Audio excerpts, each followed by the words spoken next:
Всем привет! Добро пожаловать на мой канал. Меня зовут Лиза, и сегодня наконец-то тот самый долгожданный для меня ролик. Полный разбор моего сетапа. Уже не терпится вам все показать, как же у меня все устроено. Итак, встречайте мой сетап.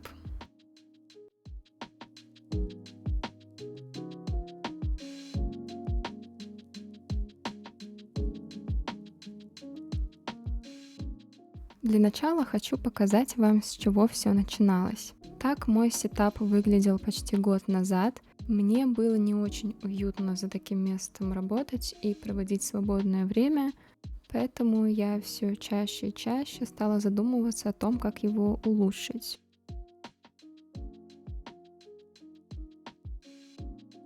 Начнем, пожалуй, со стола. Брала его на Яндекс.Маркете за 4000. Ширина составляет 120 сантиметров, глубина 60. Сейчас, спустя почти год, я понимаю, что мне маловато глубины в 60 сантиметров, да и ширина меня не очень устраивает. На него просто не помещается все, что мне нужно. Но сам стол хороший за свою цену, и за год использования с ним ничего не произошло. Далее перейдем к мониторам. Это мой главный монитор от Lenovo ThinkVision S27Q10. Диагональю 27 дюймов, 2К разрешения, IPS матрица. Я не уверена, что он до сих пор где-то продается. Я брала его у знакомого 3 года назад вместе с кронштейном. Кронштейн у меня от ARMedia LCD T31. За сколько, я уже не помню.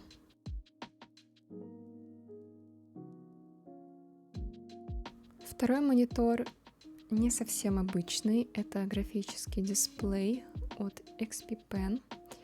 2К разрешение, экран 24 дюйма.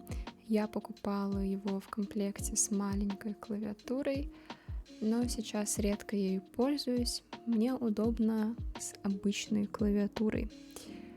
У него есть регулируемая подставка, которая позволяет установить угол наклона от 16 до 90 градусов. Помню, я долго выбирала, какой экраник взять. В итоге остановилась на этом. Мне хотелось максимально большой экран, так как в процессе работы я близко сижу к экранику, и мне не хотелось видеть пиксели. В итоге круг сузился очень сильно, и исходя из моих требований, осталось буквально несколько планшетов. Я взяла свой в официальном магазине XP Pen на AliExpress за 42 тысячи. В распродажу 11.11. На момент записи он стоит на AliExpress примерно 55 тысяч. Спустя 1,5 года активного использования я смело могу заявить, что это одна из лучших покупок для творчества за последние годы. После нескольких лет работы на обычных планшетах, на обычных досках, я замечаю существенные различия. У меня появилось много вдохновения, желания работать и делать проекты для себя. Единственный минус — он занимает много места, так как все время стоит на столе под основным монитором. И для работы мне нужно пододвигать его ближе к себе. Это не совсем удобно. У меня есть идея повесить его на кронштейн, но я не уверена, что от этого освободится место. Если у вас есть идея, как можно было бы грамотно разместить мониторы, в моем случае, пишите в комментариях.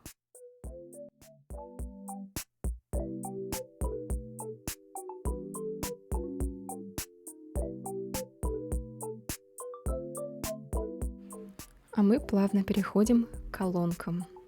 Изначально я не искала колонки и не планировала их покупать, так как я большую часть времени провожу в наушниках. Но я так часто видела эти колонки у других блогерш в их сетапах, что я решила, что они мне тоже нужны. Это Creative Pebble. Покупала свои в DNS за 3500, примерно 9 месяцев назад. Сейчас они стоят всего лишь 2500. Они маленькие, не занимают много места, минималистичные, очень красивые. К сожалению, я не могу сказать много про звук, так как я не очень шарю, но по отзывам можно понять, что это достойное предложение по качеству в своем ценовом сегменте. Еще у меня есть вот такая подставка для телефона. Можно регулировать ее высоту и складывать. Удобно, что для телефона всегда есть место, и я точно знаю, где он находится. Не приходится в панике искать его по всему дому. А следующая на очереди — это моя любовь, мышка от Logitech G705. Я искала какую-нибудь красивую белую мышку, и мне попалась она. Я считаю, что у нее эстетичный, минималистичный дизайн отлично вписывается в мой сетап. Мне очень нравится вся эта серия от Logitech. Спойлер, вы кое-что еще увидите из этой серии у меня в сетапе. Сейчас на фоне вы можете видеть небольшую распаковочку этой мышки, которую я снимала еще полгода назад. За полгода работы с мышкой абсолютно ничего не произошло. Она также отлично работает, как и в первый день. Я покупала свою мышку на Озоне из Китая. Очень сильно переживала, чтобы она пришла в нормальном состоянии, рабочая, потому что было мало отзывов.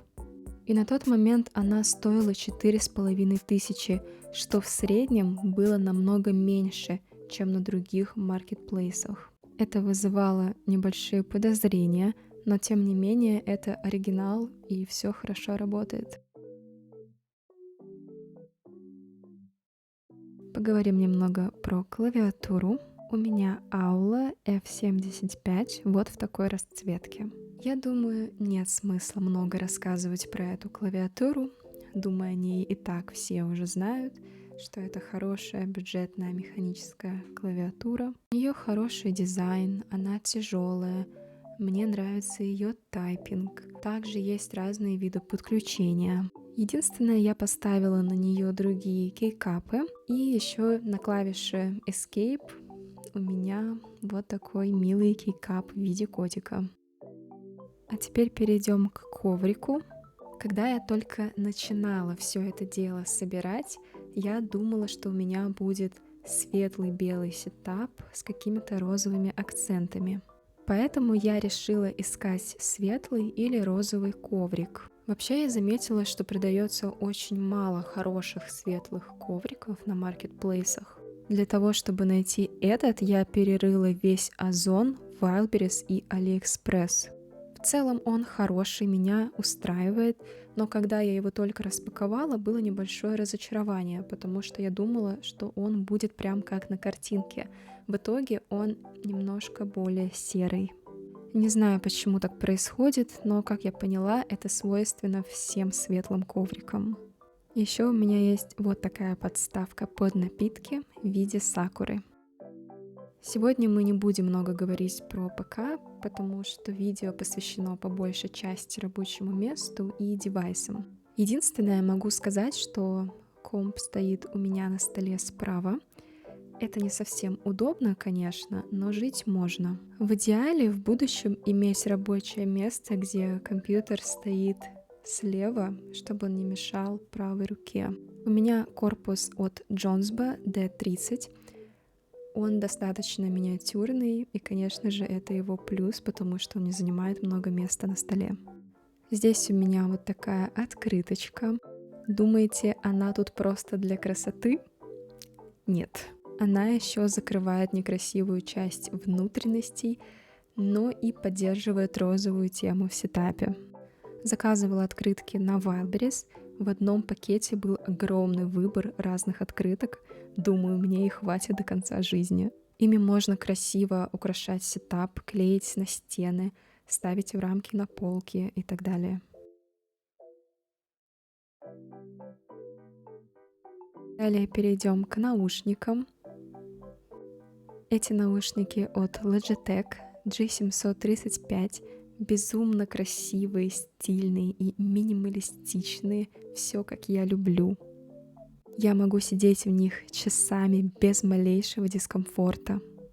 Амбушюры с эффектом памяти не давят на уши, оголовье мягкое и идеально распределяет вес. У них прекрасный звук, слушать музыку или смотреть фильмы — одно удовольствие. Я подключаю их к ПК через Bluetooth, заряда хватает на 15-16 часов при активном использовании подсветки. Заряжаются довольно-таки быстро. Про микрофон особо ничего сказать не могу, так как пользуюсь другим своим микрофоном, благо он съемный. Как вы уже могли догадаться, они из той же серии, что и мышка. И через приложение Logitech G Hub можно настроить им одинаковую подсветку. Можно выбрать любой цвет, анимированные эффекты, которые синхронизируются с игрой или музыкой. Это создает невероятную атмосферу и просто радует глаз. У меня имеются еще одни наушники от Logitech. Это G435. Я ими пользуюсь около 2 лет, и они работают так же хорошо, как и в первый день, за одним маленьким исключением. Перестал работать донгл. Но это не проблема, я пользуюсь ими по подключению через Bluetooth. Вы спросите, зачем мне 2 наушников? Просто я пользуюсь одними, пока заряжаются другие, или просто по настроению меняю их. Висят они на низкопрофильном пантографе от Fifine BM88. Пантограф выполнен из прочного металла, он не шатается, не люфтит и надежно удерживает микрофон в нужном положении. Зажим для крепления на стол мощный, с мягкой прокладкой, которая не царапает столешницу. Вся конструкция выглядит и ощущается гораздо дороже, чем стоит на самом деле. И, конечно же, поговорим про сам микрофон. Это Fifine A8, конденсаторный микрофон. Покупался примерно 9 месяцев назад, сейчас вы как раз смотрите на его распаковку. Это мой первый серьезный микрофон. Я не готова была тратить много денег на микрофон получше, но даже спустя время он меня всем устраивает. Мне нравится, как звучит мой голос, и это видео озвучено на него. Как и любой конденсаторный микрофон, A8 улавливает все звуки в комнате. Из плюсов на корпусе есть удобная ручка регулировки громкости и сенсор смены цвета подсветки. Не знаю, как вам, а мне очень нравится, как микрофон и пантограф дополняют друг друга. Вместе они смотрятся просто безупречно.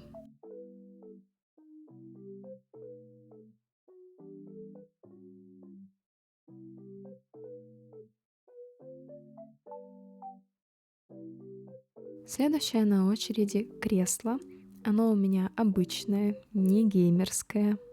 Покупала его на Wildberries за 12 тысяч год назад. На момент записи этого видео оно стоит 8 тысяч. Материал обивки не эко-кожа, как может показаться, а велюр. Из плюсов есть вот такая подставка под ноги. Далее перейдем к полке. Данную полку я приобретала на Wildberries.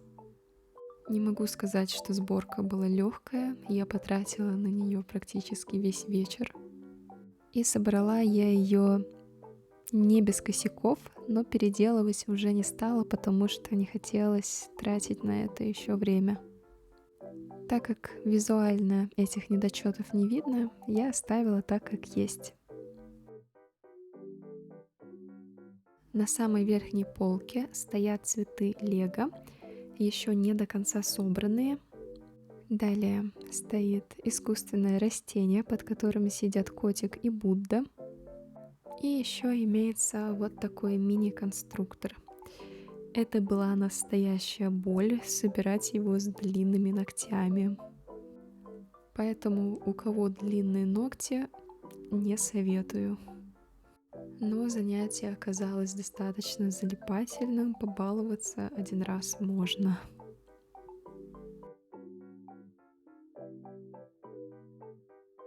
Вторая полка посвящена благословениям небожителей.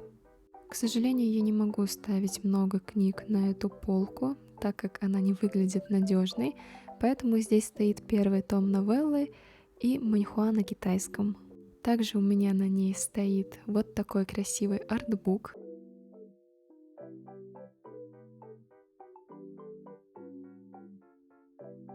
Просто посмотрите, какие в нем красивые иллюстрации. Я его просто обожаю.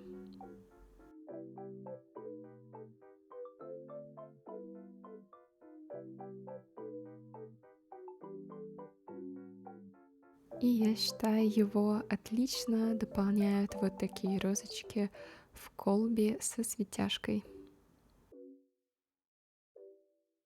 На третьей полке у меня стоят томики магистра дьявольского культа. Вот такая акриловая фигурка Вэйюсяня и Ланжаня. И вот такой чибик Вэйюсянь, который кушает яблочко. На самой нижней полке у меня стоит диффузор и книга «Цвет и свет». Очень хорошая книга, рекомендую всем художникам. А мы плавно переходим к правой стороне. Над компьютером у меня висит бэкборд. На нем располагается всякая мелочь. На верхней полке у меня расположились интересные фигурки. Это фигурка наездницы на кабанчике. Данную фигурку делала я на работе для нашего проекта. И еще одна фигурка — лесной медвежонок. У меня никак не доходят руки их покрасить. А может, я просто боюсь их испортить. В остальном на бэкборде висят всякие билетики с памятных событий, фотографии и открыточки. На этом данное видео подходит к концу. Я понимаю, что этот сетап еще не идеален. Мне лично не хватает в нем света, особенно в вечернее время. Если я включаю самую главную лампочку в комнате, то она отражается в мониторах, и это не совсем удобно. Раньше у меня была подсветка, но она отвалилась. Я думаю поставить лампу на монитор и поставить какой-то светильник, чтобы добавить больше источников света. Если у вас есть какие-то рекомендации или советы по улучшению сетапа, можете написать об этом в комментариях. Спасибо за просмотр и всем пока!